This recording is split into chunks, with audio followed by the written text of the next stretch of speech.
Hi folks, CA Chaitanya here. Today we'll discuss about very important topic, Startup India. So, so what do you mean by startup? We'll learn about the definition of the startup and how to get income tax benefits for startups and how to claim exemption from angel taxes and what's the various government initiatives taken up by the government for the support of startups. So these topics will venture into it. So before going to deep discussion into the startup, so I request you to like, share, subscribe to my channel. Okay, let's begin the discussion about the startup. So the definition of startup is very important. So not every business, start చేసిన ప్రతి business startup కాదు.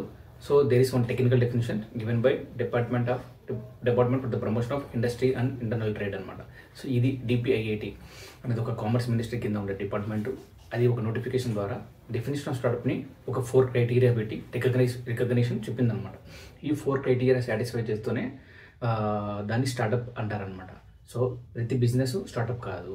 ఇది ఒక చాలా మందికి అపోహ ఉంటుంది అనమాట. ఎవ్రీ బిజినెస్ అంటే కొత్త బిజినెస్ ఏదైనా స్టార్ట్ చేస్తే దాన్ని స్టార్ట్అప్ అనడం it's general word to be use.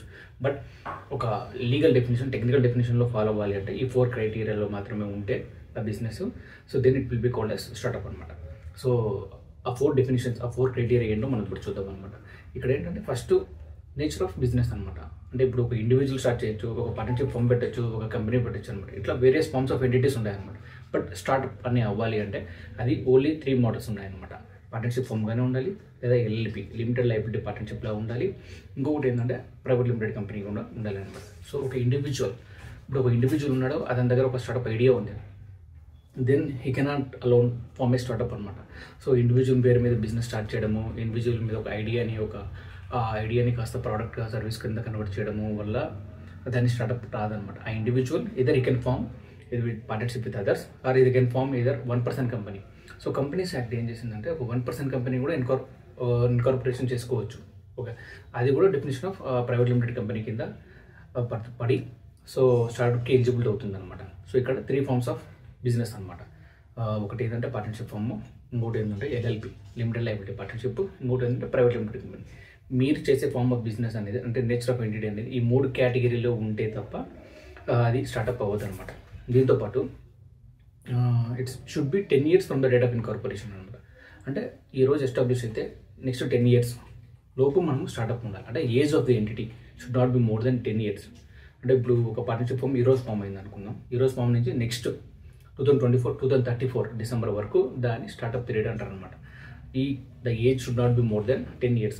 Age related సంబంధించిన criteria set up by the DPIIT. The turnover of the company in any financial year, in these financial years, అంటే ఈ 10 yearsలో ఏదో ఒక ఫినాన్షియల్ ఇయర్స్లో ఏ ఫినాన్షియల్ ఇయర్లో కానీ దాని ఒక turn over should not exceed 100 crore. ఒక 100 crore టర్న్ ఓవర్ దాటకూడదు అనమాట ఈచ్ ఫినాన్షియల్ ఇయర్లో. ఒకవేళ ఈ 10 yearsలో ఏదో ఒక ఇయర్లో 100 crore దాటిందంటే it will lose the definition of startup. ఇది ఒక టర్న్ ఓవర్ సంబంధించిన క్రైటీరియా అనమాట. సో 4th డెఫినేషన్ ఏంటంటే ఇది వెరీ ఇంపార్టెంట్ అనమాట. ఇక్కడ ఏంటంటే చాలా స్టార్టప్స్ ఐడియాస్ అన్ని లేదా స్టార్టప్ బిజినెస్ అని ఈ డెఫినేషన్లో పడవు అనమాట. ఇక్కడ ఏంటంటే it should be some related to innovation, development of technologies అనమాట. Should be backed up by intellectual property. అంటే ఏదైనా సరే ఒక టెక్నాలజీ మీ దగ్గర ఉంది, ఆ టెక్నాలజీ ఒక ప్రోడక్ట్ని కానీ, ఒక ప్రాసెస్ కానీ, ఒక సర్వీసెస్ కానీ ఎనేబుల్ చేయాలి, అలాంటి ఐడియా. లేదా మీ దగ్గర ఇంటెలెక్చువల్ ప్రాపర్టీ రైట్స్ ఉన్నాయన్నమాట. So that kind of things only should be considered as startup అనమాట. సో ఇది very clear about 4 criteria which has been stipulated by DPIIT for recognition of startup అనమాట. ఒకటి ఏంటంటే నేచర్ ఆఫ్ ఎంటిటీ, ఇంకోటి ఏంటంటే turn over criteria, ఇంకోటి ఏంటంటే age, ఇంకోటి ఏంటంటే it should B driven by technology. ఒక ఎగ్జిస్టింగ్ ప్రోడక్ట్ కానీ, ప్రాసెస్ కానీ, ఒక సర్వీసెస్ కానీ, ఒక టెక్నాలజీ డ్రివన్ లాంటి ఒక ఐడియా మీ దగ్గర ఉంటే దెన్ ఆ ఐడియాని ఒక బిజినెస్గా కన్వర్ట్ చేసే పాసిబిలిటీ ఉంటే then that kind of business, that kind of startup, ఒక ఐడియాని మనము స్టార్ట్అప్ కింద రికగ్నిషన్ జరుగుతుంది అనమాట. ఇక్కడ ఏంటంటే స్టార్ట్అప్ ఇండియా సర్టిఫికేట్ అనేది కూడా మనము ఎక్కడ అప్లై చేసుకోవాలి అనేది కూడా మనం డిస్కస్ చేద్దాము. ఇక్కడ ఏంటంటే స్టార్ట్అప్ ఇండియా సర్టిఫికేట్ ఒక వెబ్సైట్ ఉంటుంది అనమాట. Startup India certificate, startup India మీరు టైప్ చేస్తే గూగుల్లో వస్తుంది అనమాట, గవర్నమెంట్ వెబ్సైట్. అక్కడ మనము ఒక అప్లికేషన్ వేసుకోవచ్చు అనమాట.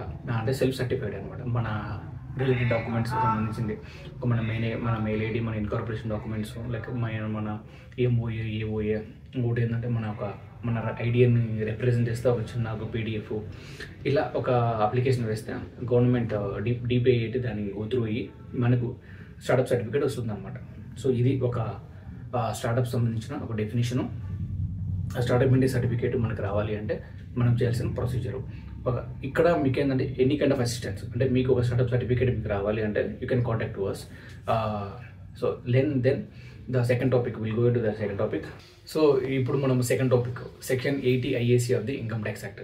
Section 80 IAC of the income tax అంటే ఏం చెప్తుందంటే, ఇప్పుడు స్టార్టప్స్కి ఒక బెనిఫిట్స్ ఇవ్వాలి అనమాట. ఏంటంటే మోస్ట్ ఆఫ్ ద స్టార్టప్స్ అనేది లాసెస్ అకామిడేట్ అవుతాయి అనమాట ఇనిషియల్ ఇయర్స్. కొన్ని స్టార్టప్స్ అయితే it will take multiple years అనమాట, అంటే to realise some profits. Like Zomato, Swiggy వీళ్ళందరూ ఉన్నారనమాట. వీళ్ళందరూ అయితే ఇనిషియల్ ఇయర్స్లో చాలా లాసెస్ ఉన్నాయి. ఈవెన్ స్విగ్గీ ఇప్పుడు కూడా మన లిస్ట్ అయింది, అది కూడా లాసెస్లోనే ఉందన్నమాట.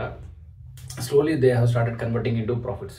సో ఇక్కడ ఏంటంటే ఈ వచ్చిన ప్రాఫిట్స్ నుంచి స్టార్టప్స్కి ఏమైనా ప్రాఫిట్స్ వస్తే ఆ ప్రాఫిట్స్ని కూడా మళ్ళీ రీఇన్వెస్ట్ చేస్తాయి maximum. So they don't withdraw the profits. So ఇక్కడ ఏంటంటే బట్ ఇక్కడ మధ్యలో ఏమొస్తుందంటే ఇన్కమ్ ట్యాక్స్ వస్తుంది అనమాట. ఇప్పుడు 100 రూపీస్ ఎర్న్ అవుతాయి, దాని మీద ఆబ్వియస్లీ ఒక 25% కానీ 30% కానీ what ever rate of tax applicable. So దాని మీద ఇన్కమ్ ట్యాక్స్ అంటే ఒక 100 రూపీస్ ప్రాఫిట్ అనేది 30 rupees government will take over చేసుకుంది అనమాట.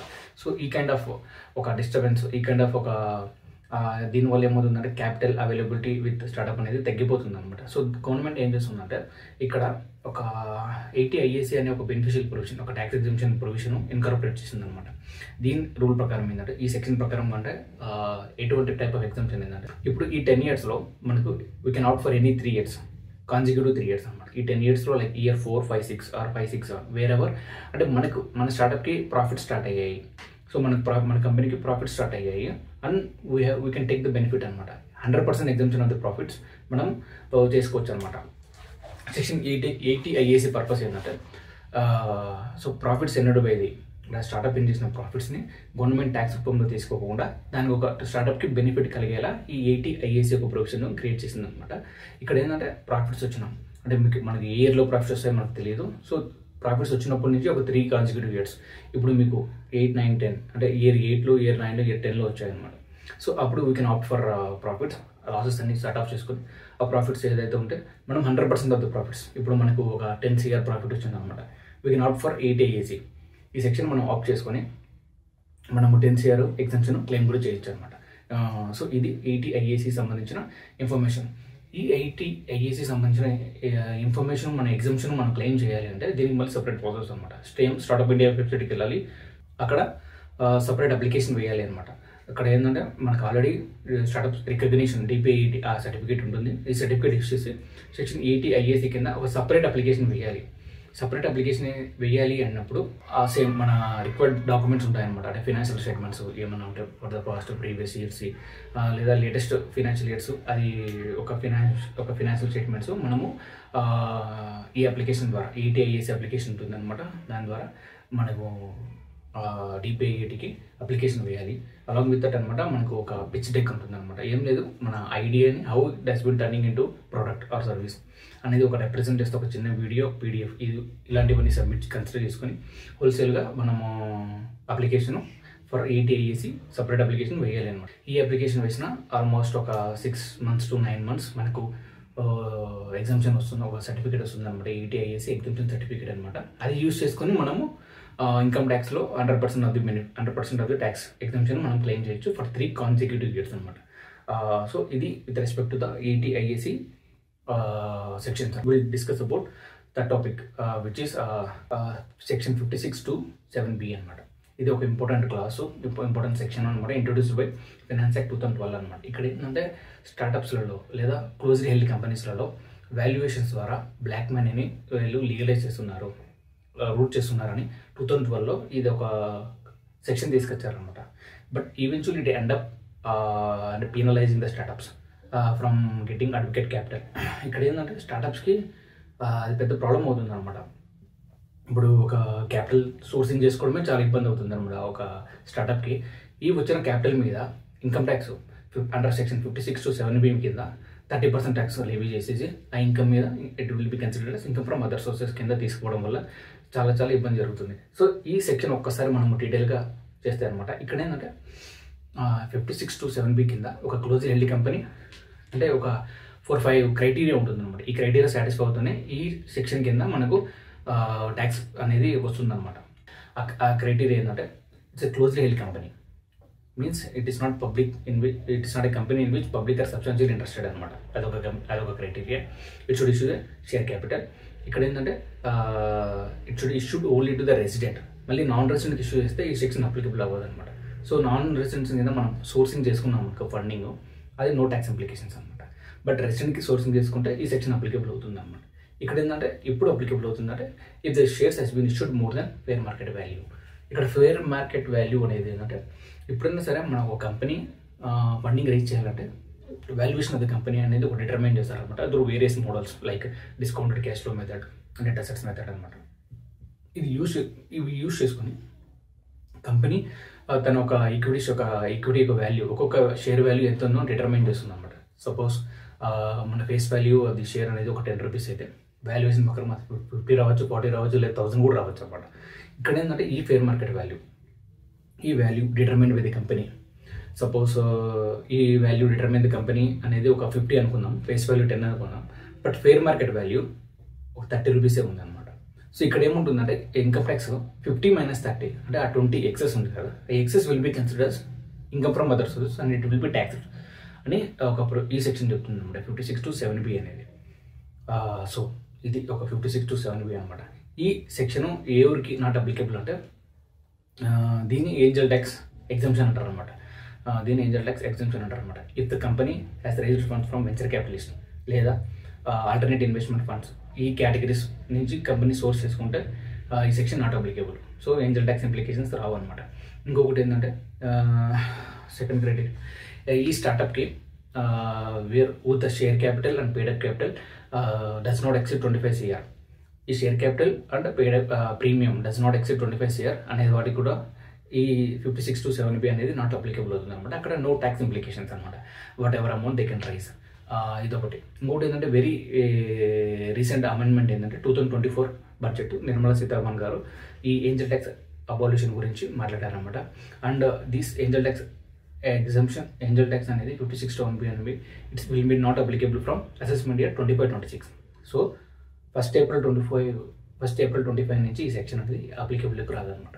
బట్ బడ్జెట్ 2024 అనేది ఎగ్జిస్టింగ్ ఆన్గోయింగ్ లిటిగేషన్స్ ఉంటాయన్నమాట వాల్యుయేషన్ మోడల్స్లో, because several cases has been reopen under section 148 section కింద చాలా స్టార్టప్స్ కంపెనీస్కి ఇలాంటి ఒక అబ్జెక్షన్ లెటర్ అంటే ఒక నోటీస్ ఇవ్వడం జరిగిందనమాట. ఆన్గోయింగ్ లిటిగేషన్స్ గురించి ఈ బడ్జెట్ 2024 అనేది ఏం మాట్లాడదు. It has been very silent అనమాట. సో బట్ 25 నుంచి 1st April 25 నుంచి అనేది ఇక ఏంజల్ ట్యాక్స్ అనేది మనకి ఉండకుండా అబాలిష్ చేయడం ప్రపోజ్ చేస్తారనమాట మన నిర్మలా సీతారామన్ గారు. సో ఇది with respect to the 56(2)(7)(b) discussions అనమాట. సో మనం ఇప్పటివరకు 3 టాపిక్స్ డిస్కస్ చేసాం అనమాట.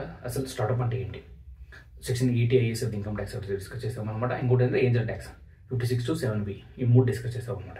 సో దీంతో పాటు మనము ఒక important government scheme startup India seed fund scheme అనమాట.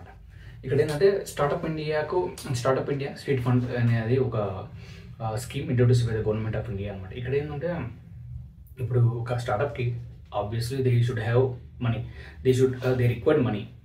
ఎందుకంటే వాళ్ళు ప్రపోజ్ చేసిన ఒక ఐడియాని it should be convert into ఒక ప్రోడక్ట్గా లేదా ఒక సర్వీస్గా కన్వర్ట్ చేయాలంటే they have to invest into the business. Okay, so దానికి ఇప్పుడు మామూలుగా జనరల్గా ఒక కంపెనీకి లోన్స్ రావాలంటే డైరెక్టర్స్కి ఆస్తులు ఉంటాయి, ఆస్తులు తాకట్టు పెట్టి సో గ్యారంటీ తీసుకొని దెన్ కంపెనీకి ఒక ఫండింగ్ అనేది జరుగుతుంది అనమాట.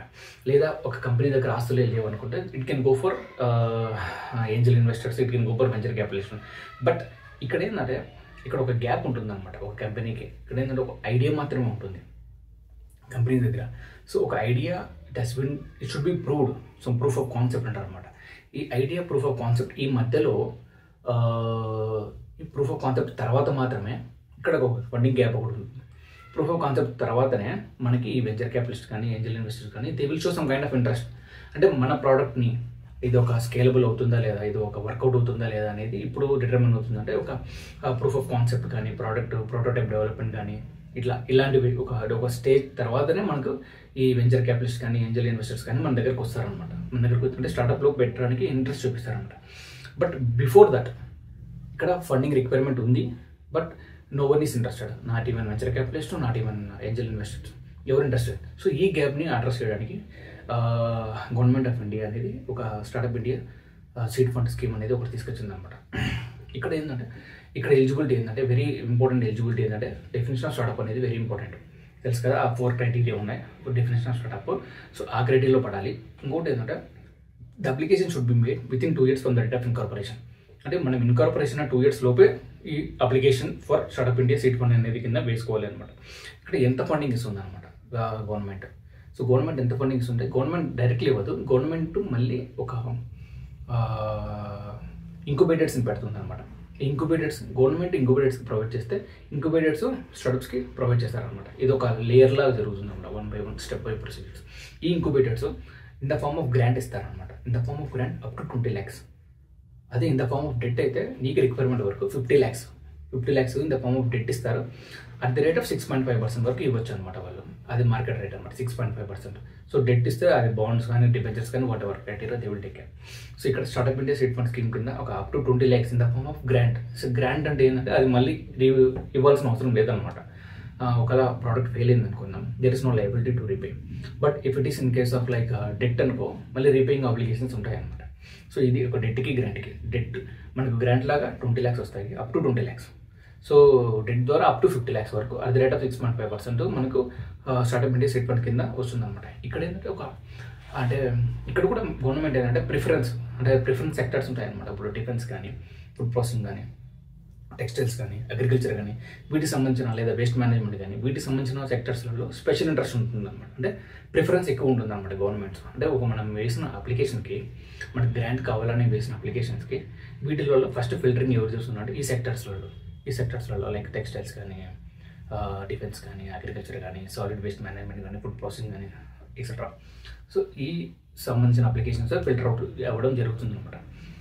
సో ఇది with respect to the startup India seed fund scheme అనమాట.